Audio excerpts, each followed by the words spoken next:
मंदिर में नियम। दोस्तों, हम कहते हैं तन मन धन सब कुछ है तेरा। ये आरती है, आप गाते होंगे अपने घरों में। तन मन धन सब कुछ है तेरा, जिसका भावार्थ है, हे प्रभु, मेरा शरीर मन और मेरा धन सब कुछ आपका ही है। ऐसा कहते हैं ना।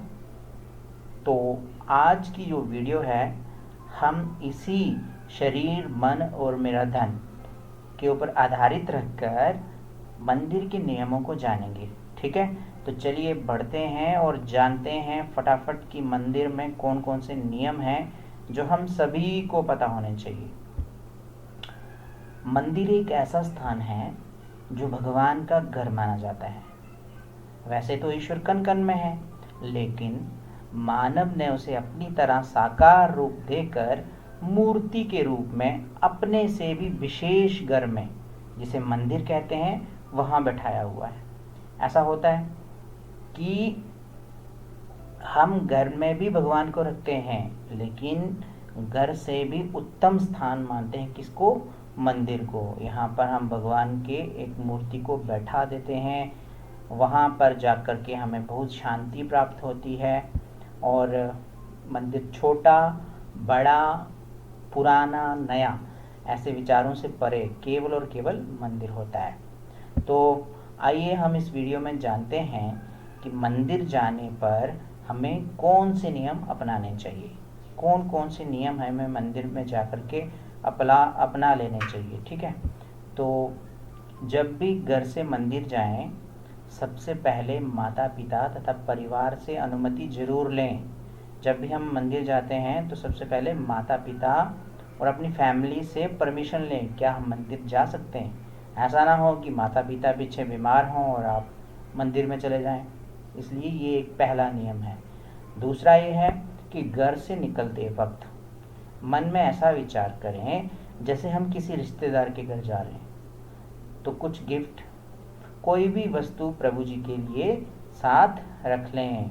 अब हम जब किसी अतिथि के घर जाते हैं तो हाथ में कुछ गिफ्ट वगैरह या खाने पीने की वस्तु होती है।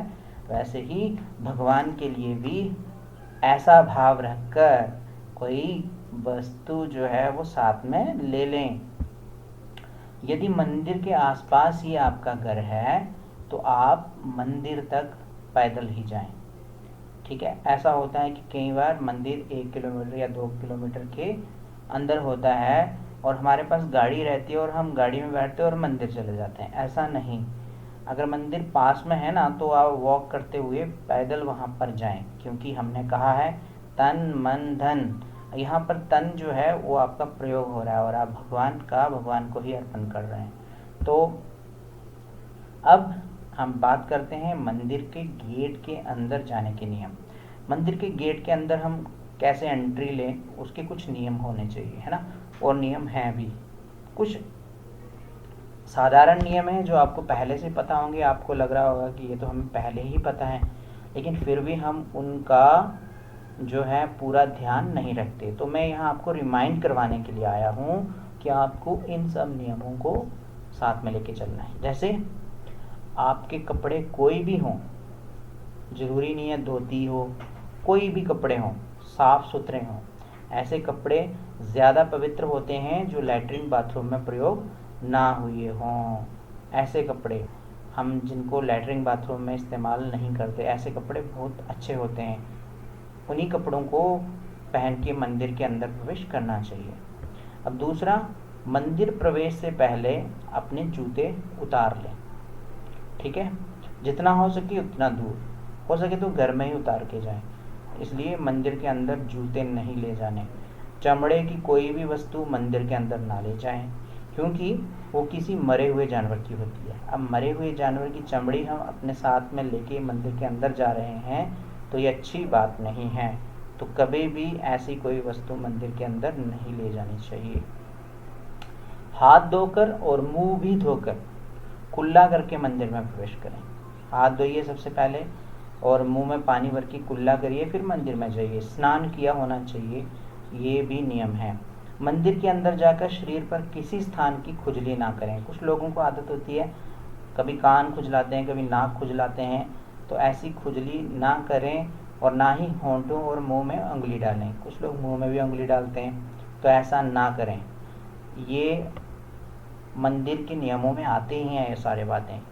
और उसके आगे मैं आपको बताता हूँ कि हाथ जोड़ कर रखें, भगवान के आगे हाथ जोड़ कर रखें और नतमस्तक होकर ईश्वर का सब कुछ ईश्वर को ही समर्पित कर दें। ठीक है, भगवान ने जो आपको दिया है वो भगवान के आगे नतमस्तक होकर के, पूरा लेट करके, उनको प्रणाम करके प्रभु को कहें कि हे प्रभु, ये सब आपका ही है और आपको ही समर्पित है। हाथ जोड़कर रखने से एक लाभ और ये होता है कि आपके हाथ जो हैं ऐसे होते हैं कि हमेशा हाथ हमारे चलते रहते हैं, कभी कुछ शरारत करें, कभी कुछ शरारत करें। हाथ जोड़ के रखेंगे तो हमारा ध्यान सिर्फ और सिर्फ ईश्वर के प्रति होगा। अब आगे, भगवान की मूर्ति को एकटक देखते हुए उनसे बात करें। भगवान की मूर्ति के सामने खड़े हो जाएं और ऐसा फील करें कि हम उनसे बात कर रहे हैं। ये बात ही मंत्र कहलाती है। यही बातें जो है मंत्र कहलाती हैं। इन्हें हम मंत्र कहते हैं, जो हम अपनी भाषा में बोलते हैं। उसके अलावा आपको बताते चलें कि मंदिर में हम सिर्फ और सिर्फ भगवान के लिए समर्पित होते हैं, ईश्वर के लिए समर्पित होते हैं। इसलिए इधर उधर की बातों को दरकिनार करते हुए भगवान का जाप करें, सिर्फ और सिर्फ भगवान का ही जाप करें। मंदिर में फालतू की बातें क्यों करनी है, सिर्फ इसी की ओर ध्यान दें कि हम भगवान के लिए यहाँ पर आए हैं और हमें किसी से कोई मतलब नहीं है। तो मूर्ति को स्पर्श किसी भी सूरत में ना करें। यदि आपको मंदिर की देखरेख करने वाले अनुमति देते हैं तो आप मूर्ति को स्पर्श कर सकते हैं। मूर्ति को स्पर्श करना ही क्यों है ना? क्यों करना है मूर्ति को स्पर्श? कुछ लोगों को देखा मैंने, बिल्कुल मूर्ति के पास चले जाते हैं, हाथ लगाते हैं, या बिल्कुल पाँव में हाथ लगाने की कोशिश करते हैं। ऐसा करने से कुछ नहीं होता। आप सामने खड़े हो जाएं और बिना मतलब की मूर्ति को स्पर्श ना करें। मूर्ति को स्पर्श किस लिए करते हैं? मूर्ति को कपड़े बदलने के लिए स्पर्श करते हैं, मूर्ति को स्नान करने के लिए करते हैं, और मूर्ति को आभूषण पहनाने के लिए भी स्पर्श करते हैं। ठीक है, जब कपड़े बदलते हैं तब, जब उन्हें स्नान कराते हैं तब, और जब उन्हें हार श्रृंगार करते हैं तब। तो खाने की कोई भी वस्तु भगवान के आगे रखें और मूर्ति के साथ टच ना करें। कुछ लोग होता है खाने की वस्तु जो है वो सामने भी रखते हैं और हाथ में लेकर के भगवान के मुंह में डालने की कोशिश करते हैं। तो ऐसा कभी नहीं करें, सामने ही रखनी चाहिए। और खाने की वस्तु मंदिर से निकलते वक्त उठा लें एवं प्रसाद के रूप में सबको बांट दें अथवा पुजारी को दे दें। खाने की वस्तु ज़्यादा देर मूर्ति के आगे नहीं रखनी चाहिए। अब यहाँ हम देखते हैं कि कुछ लोग खाने की वस्तु वहीं चढ़ा करके बाहर चले जाते हैं। नहीं, वस्तु जो है वो उठा लें और साथ में ले जाएं, क्योंकि ज़्यादा देर रखने से वहाँ पर गंदगी फैल सकती है और वहाँ कीड़े मकोड़े आ सकते हैं। इसलिए इस बात का ध्यान रखना चाहिए। और ये नियम भी है और ऐसा मंत्र भी कहते हैं कि आपको 5 मिनट 10 मिनट के ज़्यादा मूर्ति के सामने कोई भी खाने की वस्तु नहीं रखनी चाहिए। आगे बढ़ते हैं और देखते हैं, यहाँ नियम है, ये मंदिर में प्रवेश के समय 3 बार घंटी बजाएं। जब हम मंदिर में प्रवेश करते हैं तो 3 बार घंटी बजानी चाहिए और निकलते समय घंटी नहीं बजानी चाहिए। और मंदिर के चारों ओर प्रदक्षिणा करें। जब भी आप मंदिर में जाएं चारों तरफ घूमें, एक बार तो जरूर घूमें, चारों ओर प्रदक्षिणा करें। यदि ज़्यादा करना चाहते हो प्रदक्षिणा तो पहले इसकी जानकारी किसी पंडित से जरूर प्राप्त करें, है ना? किस देवता की कितनी प्रदक्षिणा करनी है इसका नियम होता है। ऐसा नहीं है कि आप दिन भर घूमते ही रहें। कुछ नियम होते हैं, हमें उन्हें फॉलो करना चाहिए। मंदिर के अंदर दीपक बिना पुजारी की अनुमति के ना जलाएं। कुछ लोग हैं दीपक जाके मंदिर में जलाने लग जाते हैं। यदि यहाँ बताया गया है यदि दीपक जल रहा है तो उसी में घी अथवा तेल डालें, अलग से दीपक ना जलाएं। यही नियम अगरबत्ती के लिए भी आपको लेना है कि बिना पुजारी की परमिशन के आप धूप अगरबत्ती अंदर ना करें। इससे भी बहुत सारी दिक्कतें आती हैं।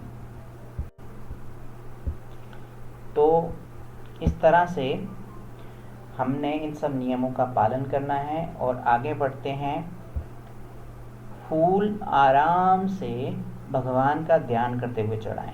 यदि आप मूर्ति के ऊपर फूल चढ़ाते हैं तो आराम से, बिना किसी हड़बड़ी के। यदि मूर्ति दूर है तो फूल फेंके नहीं, वहीं पर धरती पर फूल रख दें अथवा पुजारी को देवें और वो उन्हें फूलों को चढ़ा देगा भगवान के आगे या ऊपर। ऐसे ही कुछ लोग क्या करते हैं, फेंकते हैं दूर से फूल। ये दूर से फेंकेंगे, भगवान के मुंह पर लगेगा, अगर भगवान की नाथ होगी तो उस पर लगेगा तो हो सकता है नाथ टूट जाए। तो इस तरह से दूर से कभी फेंकना नहीं है, बिल्कुल पास में नज़दीक से जा कर के चढ़ाना है। हमेशा वैसे ही पैसे दान पेटी में ही डालें। यदि दान पेटी नहीं है तो आप उस दान राशि को अपने पास ही रख लें। कभी भी पैसे आदि भगवान पर फेंक कर ना चढ़ाएं। अक्सर देखा गया है कि मूर्तियां खंडित हो जाएंगी। ठीक है, लोग क्या करते हैं, ऐसे दूर से ही पैसे फेंकते हैं अंदर, और सामने जो मूर्तियां रहती हैं उन पर जब वो सिक्का लगता है जोर से तो मूर्ति खंडित हो जाती है। तो कभी फेंके ही नहीं है। अगर आप पैसे चढ़ाने चाहते हैं, धन चढ़ाना चाहते हैं, तो आप दान पेटी में डालें। अगर दान पेटी नहीं है तो पैसों को घर ले जाएं, इकट्ठा करें, जब दान पेटी आएगी उसमें डाल देना। तो इसके बाद यदि आपको किसी मूर्ति के कपड़े अच्छे ना लगें, अब होता है ना मूर्तियों को वस्त्र पहने होते हैं, जैसे आप सामने चित्र में देख रहे होते हैं, अगर आपको अच्छे ना लगें तो आप उन कपड़ों को जरूर बदलावें। पुजारी से बात करें, पुजारी को कहें कि इन वस्त्रों को बदल दिया जाए। मूर्ति के कपड़े फटे, पुराने, गंदे दिखने पर अपने कपड़ों का ध्यान करते हुए भगवान के वस्त्र ज़रूर बदलें। अगर हमारे कपड़े अच्छे हैं तो भगवान के कपड़े पुराने, गंदे, फटे हुए क्यों हैं? इस बात का ध्यान रखते हुए आप तुरंत मूर्तियों के वस्त्र जो है वो बदलने के लिए पुजारी को कहें, या खुद अगर आप बदल सकते हैं तो सेवा कार्य खुद करें। उसके बाद शिव मंदिर में यदि किसी मूर्ति को कपड़े लगे हुए हैं तो उस पर जल ना चढ़ाएं।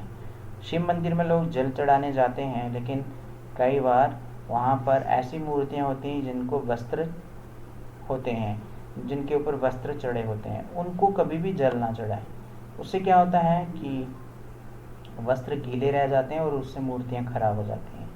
शिवलिंग पर जल चढ़ाने का महत्व है, कोशिश करें वो जल आपके द्वारा किसी नदी या खुद भरकर लाया गया हो। ठीक है, शिवलिंग पर हम लोग जल चढ़ाते हैं, लेकिन कई बार ऐसा होता है कि जल वहीं पर रखा होता है, हम वहीं से उठा के चढ़ा देते हैं। नहीं, कोशिश यही करनी है आप अपने घर से ले जाएं या किसी पवित्र स्थान से भर करके जल भगवान पर अर्पित करें। अक्सर देखा गया है कि लोग देखा देखी में गणेश जी, नंदी जी आदि पर भी जल चढ़ा देते हैं, जिसका इतना महत्व नहीं है। इसलिए यहाँ वहाँ सभी जगह जल चढ़ाने से परहेज करें। सभी जगह जल चढ़ाना ज़रूरी नहीं है। हाँ, जब हम किसी बड़ी पूजा के लिए बैठे होते हैं तो हमें पुजारी या जो पंडित रहते हैं उनके कथनानुसार यहाँ वो कहें वहाँ जल चढ़ाना है, लेकिन ऐसे ही प्रतिदिन के नियम में अपने से ही हम देखा देखी में सभी जगह जल चढ़ाने से परहेज करें। मंदिर में प्रवेश करते समय मंदिर जैसा था वैसा ही छोड़कर मंदिर के बाहर निकलें। किसी भी प्रकार का गंध मंदिर में ना डालें। हम मंदिर के गेट के अंदर गए, हमने देखा कि शिवलिंग जो है एकदम सूखा हुआ है और हमने उसके ऊपर चढ़ा दिया जल या हमने घी चढ़ा दिया और उसके बाद हम लोग आ गए बाहर, तो अब वो जल और घी वहीं रह गया।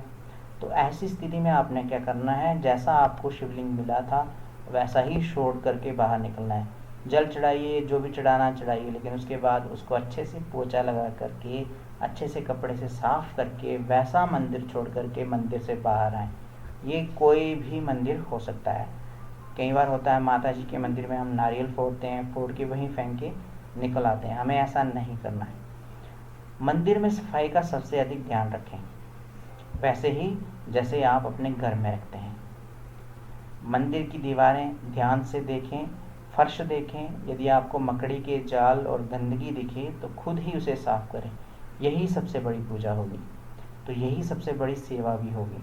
तभी हम कह सकते हैं तन मन धन सब कुछ है तेरा। ऐसे नहीं कह सकते।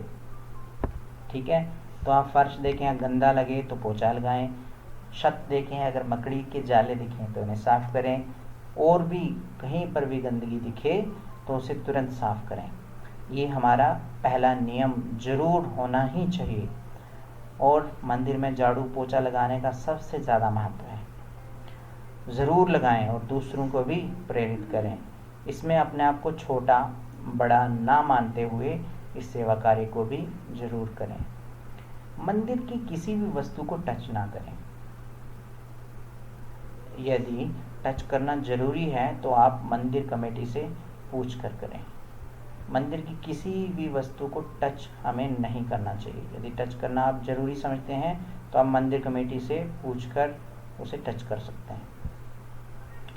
मंदिर के अंदर अच्छी ना दिखने वाली किसी भी वस्तु अथवा स्कीम के लिए कमेटी को सुझाव दें। ऐसे समय में कभी भी चुप ना रहें, ठीक है। ऐसा होता है कि हम मंदिर के अंदर देखते हैं कि कोई चीज़ जो है वो अच्छी नहीं है, या कमेटी जो बनी है उनकी जो स्कीमें हैं वो अच्छी नहीं चल रही हैं, तो आप उसको सुझाव के रूप में कमेटी के सामने जरूर रखें। मंदिर के अंदर यदि आपको किसी वस्तु की कमी लगती है और आप उसे पूरा कर सकते हैं तो फटाफट उसे पूरा कर दें।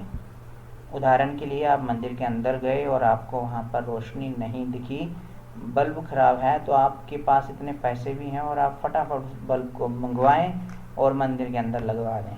यही सबसे बड़ा और सबसे उत्तम कार्य होगा। तो मंदिर में कभी भी गुस्सा या गाली गलौज ना करें। कुछ लोग मंदिर में जाते हैं गुस्सा करके आते हैं या गाली गलौज करते हैं, ये कभी ना करें। यदि करते हैं तो फिर यकीन मानिए आपको मंदिर में आने का कोई लाभ नहीं होगा। इस जन्म की बात उस जन्म तक भी माफ़ नहीं होगी। तो कभी भी मंदिर में आकर के गुस्सा नहीं करना चाहिए, कभी भी नहीं करना चाहिए। तो मंदिर के अंदर सभी का एक समान एक भाव से देख छोटा या बड़ा होने का घमंड ना करें, ठीक है। सभी को एक जैसा देखना है, एक जैसा भाव रखना है, और ये नहीं सोचना है कि मैं यहाँ नेता हूँ और ये साधारण सी जनता है। नहीं, सबको एक समान मान के चलना है। राजनीति खुद ना करें, कोई अगर करता है तो उसकी सुन लें। यदि हम खुद ही ना करेंगे तो कौन करेगा फिर। मंदिर में कमेटी की बातों को ना सुनकर किया गया कार्य किसी काम का नहीं होता, उसका कोई फल नहीं मिलता। अगर आप मंदिर की कमेटी की बातों को नहीं सुनते तो खुद ही अपनी मनमर्जी करते हैं, तो ऐसा कोई भी कार्य जो है उसका फल ही नहीं मिलता। इसलिए हमें कमेटी की बातों को जरूर सुनना चाहिए। और आपको अंत में बता दूं कि ये मंदिर के नियम होते हैं, यदि आपसे इनका पालन नहीं होता तो आप मंदिर जाएं ही नहीं। जाना ही क्यों है अगर आपसे इनका पालन नहीं होता। पहले इन्हें सीखें, उसके बाद मंदिर में प्रवेश करें। मंदिर में भेड़ चाल चलने से बेहतर है आप बुद्धि से विचार करके सारे कार्य करें। जैसा लोग करते आ रहे हैं वैसा ही करते जा रहे हैं, उससे बेहतर है कि आप अपने दिमाग का खुद प्रयोग करें और फिर जाके भगवान के चरणों में बैठें। तो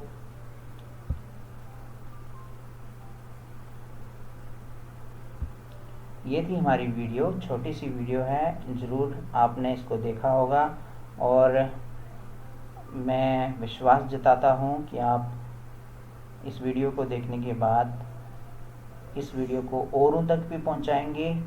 ये वीडियो अच्छी लगी तो लाइक करें, सब्सक्राइब करें और इसको शेयर ज़रूर करें। हर एक उस भक्त के लिए इस वीडियो को पहुँचाएं जो मंदिर जाने का इच्छुक रहता है और जिसे मंदिर के नियमों का पता नहीं है। तो इन्हीं सब बातों के साथ मैं अपनी वाणी को विराम दूंगा। धन्यवाद।